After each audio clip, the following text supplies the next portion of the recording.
Saudara dan saudariku yang terkasih, Salam, selamat berjumpa dengan Renungan Harian Iona, Inspiration of New Apostolic. Damai sejahtera Tuhan Yesus Kristus menyertai kita.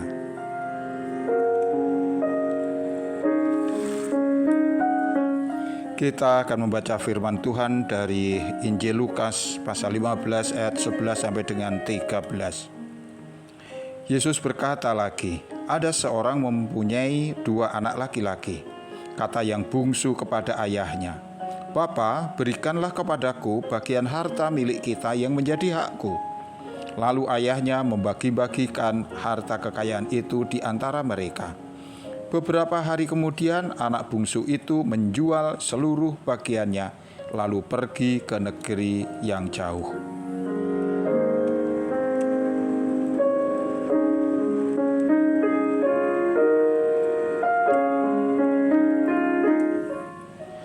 Saudara dan saudariku yang terkasih, suatu ketika Tuhan Yesus mengajar dengan perumpamaan yang berjudul anak yang hilang. Sebenarnya anak ini tidak sekedar hilang, melainkan juga ada yang menyebut sebagai anak yang memberontak atau anak yang mendurhaka terhadap orang tua, atau bahkan juga ada yang menyebut dia adalah anak yang kurang ajar. Sebutan-sebutan ini sungguh lebih menggambarkan watak si anak bungsu ini. Ya, di dalam kisah kita di sana ada 3 tokoh utama, yaitu sang ayah dengan kedua anaknya, yaitu yang bungsu dan juga anaknya yang sulung. Jika kita cermat membaca kisah ini, kita akan segera tahu bahwa sebenarnya mereka hidup berkecukupan, bahkan sangat berlebih dalam hal materi. Ini terlihat saat nanti anak ini pergi dan kemudian kembali pulang lagi, ayahnya segera memanggil hamba-hambanya. Berarti dia punya banyak hamba, punya banyak pembantu di rumahnya, yang kemudian menyuruhnya agar memakaikan jubah yang terbaik. Jubah adalah pakaian yang mahal, dan kemudian mengenakan cincin untuk jarinya dan juga sepatu untuk kakinya. Sungguh ini sebuah simbol kekayaan, kecukupan secara materi. Ayahnya juga bahkan menyuruh hamba-hambanya untuk menyembelih anak lembu tambun dan mengadakan pesta. Luar biasa kekayaan, kelimpahan yang ada di dalam keluarga ini. Sekiranya anak-anaknya mengerti bahwa betapa beruntung mereka memiliki keluarga yang demikian, pastilah tidak akan ada kisah selanjutnya yang cukup memilukan hati, di mana anak yang bungsu nekat meminta jatah warisan yang menjadi haknya sebelum waktunya tiba.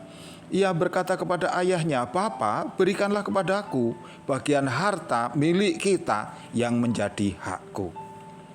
Apa yang dilakukan anak yang bungsu ini sungguh sangat-sangat disayangkan. Bukankah selama ini mereka sudah cukup dengan hidup yang nyaman?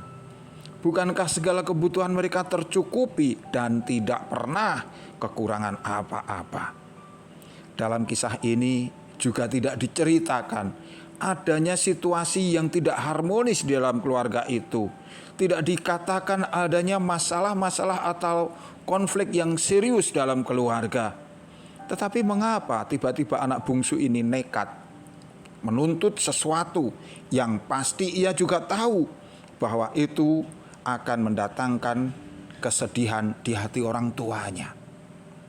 Karena ternyata anak ini bukan hanya meminta jatah warisan, tetapi bahkan kemudian pergi meninggalkan rumah, atau bahasa lain yang lebih vulgar mengatakan dia minggat. Kita tidak tahu pasti di mana ia mendapat ide yang konyol itu.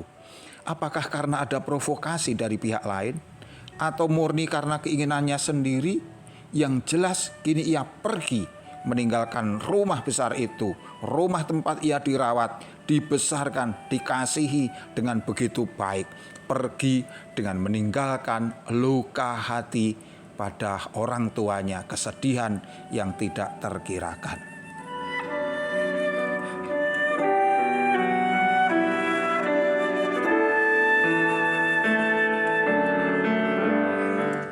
Saudara dan saudariku yang terkasih, di dalam sidang jemaat juga sering terjadi hal yang sedemikian.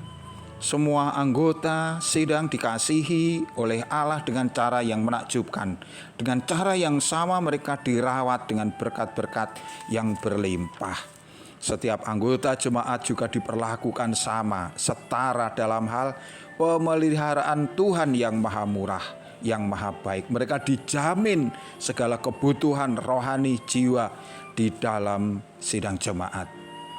Di sana juga mungkin tidak pernah ada konflik yang berarti. Tetapi mengapa kita juga seringkali dibuat kaget dengan peristiwa di mana tiba-tiba ada seorang saudara atau saudari yang memilih pergi meninggalkan persekutuan. Kita pasti bertanya-tanya, ada apa? Siapa yang membisikkan kata-kata yang menyebabkan saudara kita ini kemudian undur diri? Atau apakah karena ada suatu rayuan, bujukan dari pihak lain? Atau murni itu berasal dari keinginannya sendiri? Ya, apapun yang melatar belakanginya, sang bapa pasti sangat bersedih. Bisa jadi ia juga bertanya-tanya, kurang apa aku dalam merawat umatku? Kurang apa aku dalam mengasihi mereka? Atau harus bagaimana aku senantiasa menjaga mereka?